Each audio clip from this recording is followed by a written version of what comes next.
Bienvenue dans le plus grand parc attractif de Guadeloupe à Sainte-Anne, Karukéraland. Le parc Karucoco vous accueille pour des moments de détente, de sensations, de confort et de formidables moments conviviaux. Le parc de Karucoco, impasse des Sapotilles, route de Delair à Sainte-Anne. Karukéraland, c'est aussi Karucoco Lodge, des appartements d'exception à proximité du parc. Piscine, jacuzzi, jardin privatif, des espaces accueillants avec une décoration hors du commun. Des moments de détente uniques en Guadeloupe. Réservez dès maintenant votre séjour sans plus attendre. Martinique Actualité. Voici quelques-uns des sujets que nous allons aborder ce soir. Depuis ce lundi 4 juillet, les entreprises qui sont de grandes consommatrices de gaz et d'électricité peuvent déposer une demande d'aide financière d'urgence. Poids lourd de la majorité, Bruno Le Maire est reconduit à son poste de ministre de l'économie dans le nouveau gouvernement d'Elisabeth Borne. Clarence Thomas est juge à la Cour suprême des États-Unis et a voté pour la révocation de l'arrêt qui protégeait l'avortement. Dans votre rubrique sondage ce soir, vous avez répondu à la question suivante. Nous n'avons plus qu'un ministre délégué et pas un ministre de plein exercice. Cela a-t-il une importance selon vous ? En fin de journal, retrouvez le savoir et réfléchir de Roland Laouché. Il porte ce soir sur les pouvoirs locaux. Après le traitement d'un cancer du sein, de nombreuses femmes, lorsqu'elles sont ménopausées, suivent un traitement d'hormonothérapie sur plusieurs années, généralement 5 ans, afin de réduire les risques de récidive. Les anti-aromatases alors administrées sont des médicaments qui bloquent la production d'œstrogène, hormone féminine susceptible de stimuler la croissance d'éventuelles cellules tumorales. Le suivi de ce traitement n'est pas toujours évident à respecter à cause d'effets secondaires parfois très lourds, en tête desquels se trouvent des douleurs articulaires, parfois sévères, survenant chez près de la moitié des femmes traitées. Une activité physique relativement intense permet de réduire ces douleurs et donc de mieux supporter le traitement. Comme nous vous l'avions annoncé hier, aujourd'hui, l'air est moyen. L'épidémie de coronavirus continue de décroître en Martinique. Le taux de positivité était de 27,7% la semaine dernière contre 31,3% la semaine précédente. Ce matin, mercredi 6 juillet à 9h à l'hôtel de la CTM à Cluny, s'est déroulée une conférence de presse autour de l'ensemble des membres du conseil exécutif qui ont présenté les principaux projets et défis relevés depuis juillet 2021 pour accompagner les Martiniquaises et les Martiniquais au quotidien. À cette occasion, une plateforme de suivi des 208 projets de la mandature a été dévoilée afin de permettre à l'ensemble des citoyens de suivre l'avancée des différents points du programme politique, désormais feuille de route de la collectivité territoriale de Martinique. Nous y reviendrons. Depuis ce lundi 4 juillet, donc, les entreprises qui sont de grandes consommatrices de gaz et d'électricité peuvent déposer une demande d'aide financière d'urgence. Explication. Annoncé mi-mars dans le cadre du plan de résilience, ce dispositif gouvernemental destiné à faire face à la flambée des prix de l'énergie provoquée par la guerre en Ukraine voit enfin le jour, 3 mois et demi après avoir été validé par la Commission européenne. C'était le 30 juin dernier. Cette aide financière d'urgence vise à soutenir la compétitivité des entreprises et à éviter les arrêts de production des sites les plus consommateurs de gaz et d'électricité, et notamment ceux qui assurent des productions essentielles. Temporaire, ciblée et plafonnée, elle est ouverte à tous les secteurs d'activité et se présente sous forme de subvention. Pour y avoir droit, les entreprises doivent remplir 2 conditions: avoir des achats de gaz et ou d'électricité atteignant au moins 3% de leur chiffre d'affaires en 2021 et avoir subi un doublement du prix du gaz et ou de l'électricité sur la période éligible, mars, avril et mai 2022 par rapport à 2021. Quant au montant de l'aide, il dépend du niveau des pertes des entreprises. Il va ainsi de 30% des coûts plafonnés à 2 millions d'euros à 50% des coûts plafonnés à 25 millions, voire 70% des coûts plafonnés à 50 millions d'euros. Les entreprises concernées appartiennent aux 26 secteurs industriels les plus exposés à la concurrence internationale: sidérurgie, fabrication de certains métaux et verres, d'un grand nombre de produits chimiques, de caoutchouc synthétique ou encore de pâte à papier. Les entreprises ont ainsi, à compter de ce lundi, 45 jours pour déposer leur demande d'aide auprès de la Direction générale des finances publiques depuis le site impôts.gouv.fr. Un second guichet ouvrira le 15 septembre pour la période juin, juillet, août. Bruno Le Maire, le ministre de l'Économie, des Finances et de la Souveraineté industrielle et numérique, a également annoncé le prolongement de 2 autres dispositifs de soutien à destination des entreprises.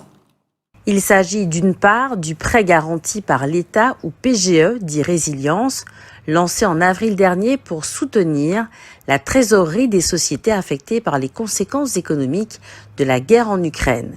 Il sera poursuivi jusqu'à la fin de l'année. D'autre part, la mission d'accompagnement des entreprises en sortie de crise, lancée en juin dernier également, pour soutenir celles qui auraient toujours des difficultés liées à la crise du Covid-19, est prolongée jusqu'au 31 décembre prochain. La quasi-totalité de la population martiniquaise est au moins bilingue. Le créole est la langue maternelle de la plupart des habitants et les jeunes pratiquent aussi souvent une autre langue caribéenne dans les quartiers où la population issue de l'immigration est importante. Écriture théâtrale en Caraïbes anime dans ces quartiers des ateliers adaptés aux langues caribéennes, créole, français, anglais et espagnol, effectivement parlés par les jeunes, avec la même exigence: écrire, lire et dire une œuvre dramatique. 50 jeunes participent à ce projet. Pendant tout le mois de juillet, ils sont encadrés par des comédiens professionnels. Poids lourd de la majorité, Bruno Le Maire est reconduit sans grande surprise à son poste de ministre de l'économie dans le nouveau gouvernement d'Elisabeth Borne, dévoilé ce lundi 4 juillet par l'Élysée. L'ex-Les Républicains reste ainsi ministre de l'économie, des finances et de la souveraineté industrielle et numérique, comme dans la première mouture du gouvernement Elisabeth Borne. Bruno Le Maire reste aussi premier dans l'ordre protocolaire des ministres dévoilé par le palais présidentiel et seul ministre de plein exercice à Bercy. L'ancien député de l'Eure et ministre de l'Agriculture sous Nicolas Sarkozy avait lui-même annoncé son maintien au gouvernement. Pour mener à bien ses missions, il sera accompagné de 4 ministres délégués, mais n'aura aucun secrétaire d'État.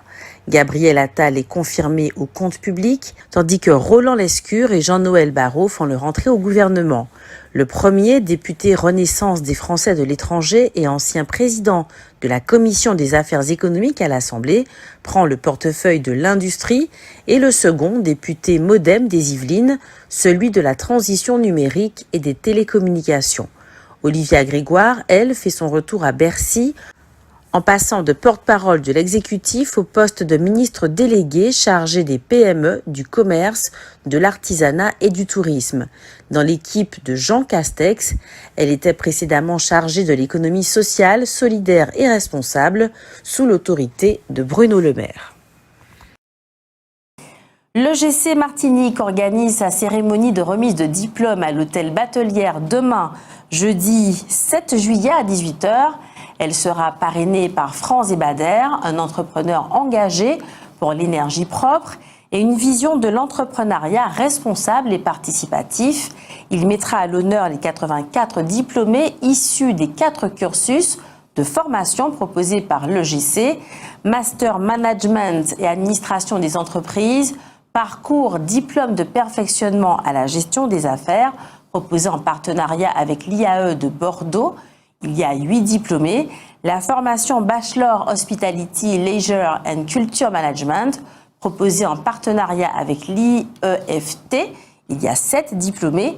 Et enfin, la formation Chef de projet Web et Stratégie digitale. On compte 17 diplômés, Pour finir, la formation bachelor avec 55 diplômés. Jusqu'au 22 juillet prochain, la caravane Timoun repart sur les routes de Martinique pour une 4e édition au devant d'établissements d'accueil de jeunes enfants. La caravane Timoun diffuse sur le territoire de nouvelles créations coproduites par le théâtre Aswell. Ces diffusions ont lieu dans des EAJE, mais toutes ces pièces seront également enregistrées et jouées au théâtre Aswell du 6 au 12 juillet. La Cour suprême des États-Unis entend-elle façonner le pays ? La décision prise par la Cour suprême des États-Unis de laisser la liberté aux États en matière de législation sur l'avortement a déjà des conséquences très concrètes. Au Texas, les demandes de stérilisation faites par des femmes encore jeunes, paniquées, explosent. En Floride, un tribunal a jugé la décision de la Cour suprême inconstitutionnelle. En Californie, le gouverneur a débloqué des fonds pour accueillir les jeunes femmes qui sont dans l'impossibilité d'avoir recours à l'IVG dans l'État où elles résident. La Cour suprême des États-Unis vient également de se prononcer sur le climat. Les juges de la Cour suprême ont décidé de réduire les possibilités pour le gouvernement de prendre des mesures destinées à limiter les émissions de gaz à effet de serre. Ainsi, les entreprises qui fournissent les sources d'énergie comme le charbon par exemple, peuvent désormais s'autoréguler. Cela représente bien entendu un problème pour la planète entière puisque la pollution ignore les frontières. Rappelons à ce sujet que si les États-Unis comptent 4% de la population mondiale, ils sont à l'origine de 14% des émissions de gaz à effet de serre. Enfin, cette mainmise sur le pays de 6 juges ultra-conservateurs âgés pour la plupart non élus par les citoyens, mais nommés par l'exécutif, pose le problème de la séparation des pouvoirs dans un pays qui se veut la plus grande démocratie du monde, USCI. Qui de la SAMAC ou de la préfecture interdit à Félix Jean-François l'accès en zone réservée de l'aéroport Martinique-Aimé Césaire? C'est la question que se pose ce dernier. Yolande Gabriel, c'est le nom de cette Martiniquaise qui est décédée le 21 août 2020 à Roy-en-Brie, près de Paris. Vers 7h30 ce jour-là, elle appelle le SAMU parce qu'elle souffre de graves douleurs thoraciques. La personne qui lui répond au bout du fil est extrêmement désagréable et ne lui envoie une ambulance que très tardivement, trop tardivement. Les parents de Yolande Gabriel se battent alors pour que les personnes qui ne lui ont pas porté secours soient sanctionnées. Pour l'instant, il semble avoir gain de cause puisqu'un juge d'instruction a été désigné pour suivre cette affaire. Clarence Thomas est juge à la Cour suprême des États-Unis et a voté pour la révocation de l'arrêt qui protégeait l'avortement. Il est le membre le plus conservateur de l'institution et aurait proposé de rediscuter d'autres réformes sociales, pourtant présentées par les démocrates comme des progrès sociétaux. Dans sa ligne de mire, la contraception et le mariage homosexuel. Clarence Thomas est noir, né en 1948 dans une famille monoparentale très catholique. Il a d'abord cherché à devenir prêtre, mais il a abandonné après avoir été choqué par les propos racistes des autres séminaristes. Aujourd'hui, ses positions conservatrices anti-avortement et pour la famille traditionnelle le portent à subir les foudres de nombreuses personnalités. L'actrice Whoopi Goldberg lui a notamment passé un message télévisé. Attention que cela ne se retourne pas contre toi, Clarence, et qu'on ne finisse par t'interdire d'être marié à ta femme, qui est blanche. Mais il n'y a pas que les personnes connues qui s'en prennent aux conservateurs. Les données personnelles des 6 juges nommés par les Républicains à la Cour suprême ont ainsi été partagées sur le réseau social TikTok. Ce cyberharcèlement s'avère réellement dangereux puisqu'un homme s'est récemment présenté armé au domicile du juge nommé par Donald Trump, Brett Kavanaugh, dans l'intention de le tuer. Clarence Thomas peut néanmoins compter sur le soutien de personnalités comme Ben Carson, un célèbre homme politique et chirurgien noir américain.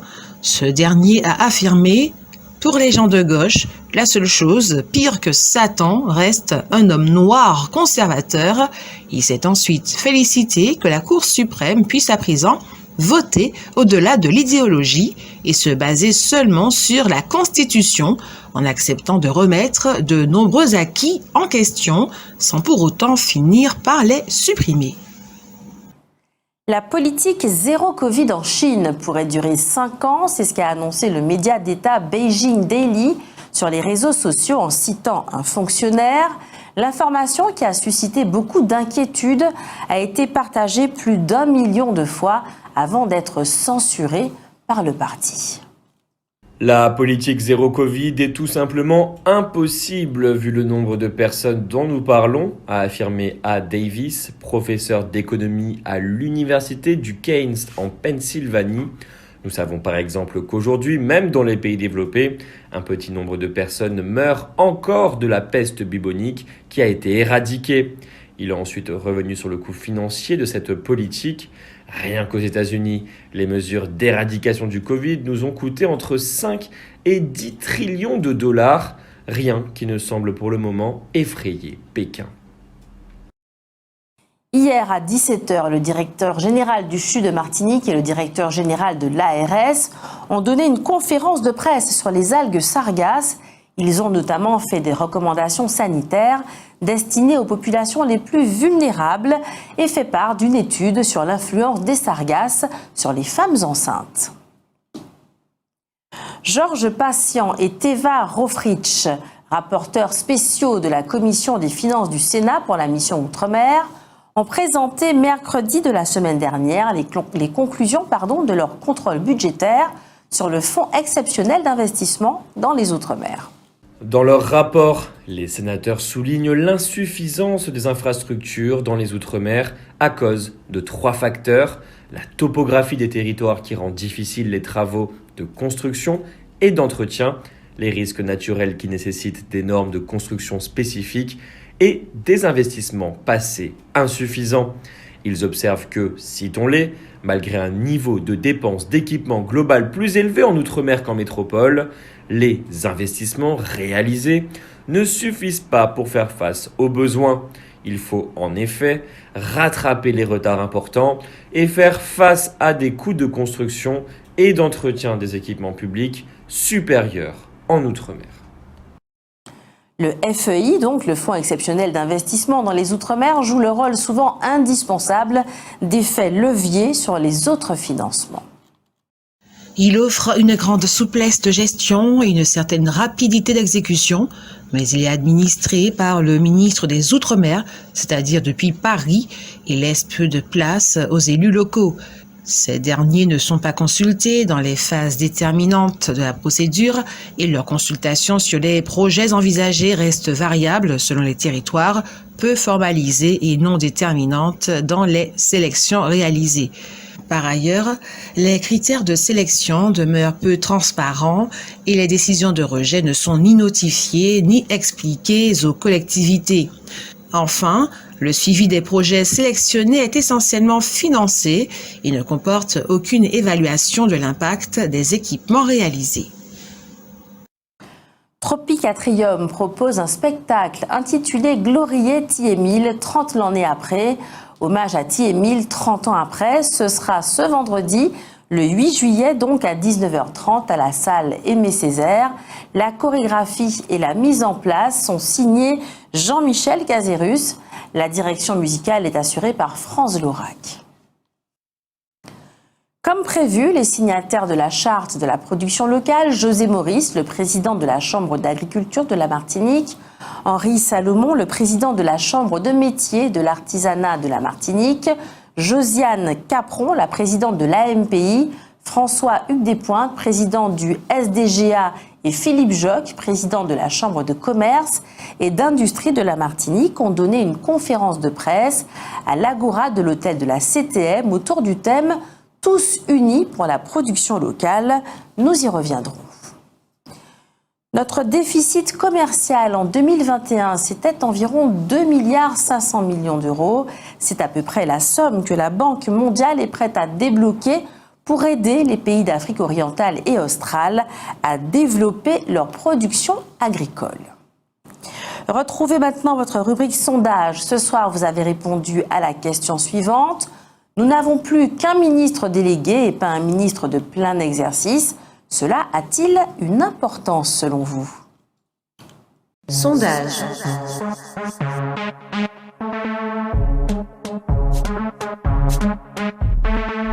Sondage.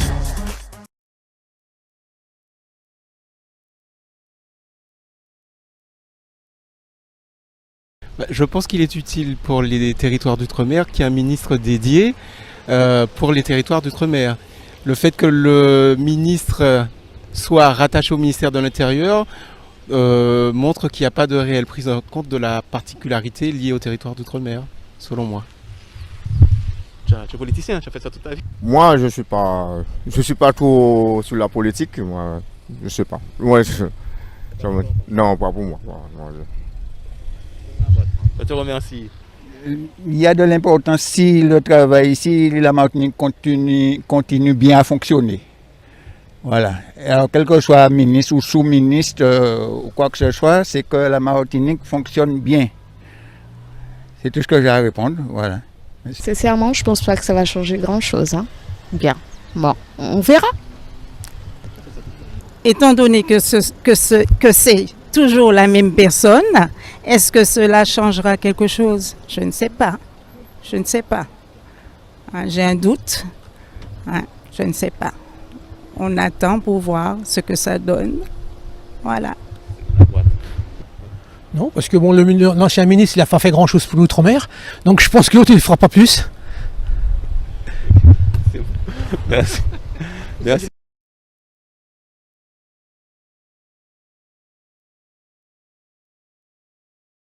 Pas du tout. Parce que sincèrement, eux tous, ils sont pour leur poste. C'est tout. L'un ne vaut pas l'autre. C'est tout. C'est tout ce que j'ai à dire. Oui, pour moi, il faudrait que les dom-toms aient un ministre parce qu'il y a beaucoup de choses qui doivent être remises en question, surtout dans les DOM. Et je trouve bénéfique qu'on ait un ministre à nous. Et le fait qu'il y en ait qu'un délégué là maintenant, ça, moi je trouve que c'est pas le top. En ce qui me concerne, ça n'a pas beaucoup d'importance parce que de toute façon, la France mène une politique coloniale depuis des décennies, depuis la départementalisation. Qu'il soit sous-ministre, qu'il soit balayeur, qu'il soit femme de ménage, ça change strictement rien. La politique coloniale ne change jamais. Et de toute façon, tout est décidé à Paris. Donc le sous-ministre que j'ai quand même, que j'ai croisé plusieurs fois, monsieur Caranco, à mon avis, bon, c'est pas vraiment son jour, c'est un préfet. Donc qu'il soit ministre de l'Intérieur, qu'il soit ministre des Dom-Tom, qui plus est sous la coupe du ministre de l'Intérieur, ça veut dire que la Martinique, la Guadeloupe et la Guyane se retrouvent maintenant sur un ministère de l'ordre. Donc ça veut dire qu'on maltraite plus ou moins la population, déjà maltraitée économiquement, en plus maltraitée par la force. C'est une horreur de vivre dans un tel enclos. Je me rends compte, je vis ici 6 mois de l'année. Ah bah écoutez, moi je vous dis franchement, c'est très mauvais, c'est très très grave. J'arrive. Merci beaucoup, monsieur. Merci. Sondage.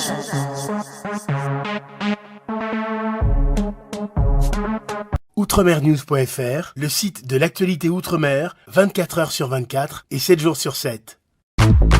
Retrouvez la chaîne Outremer News sur YouTube.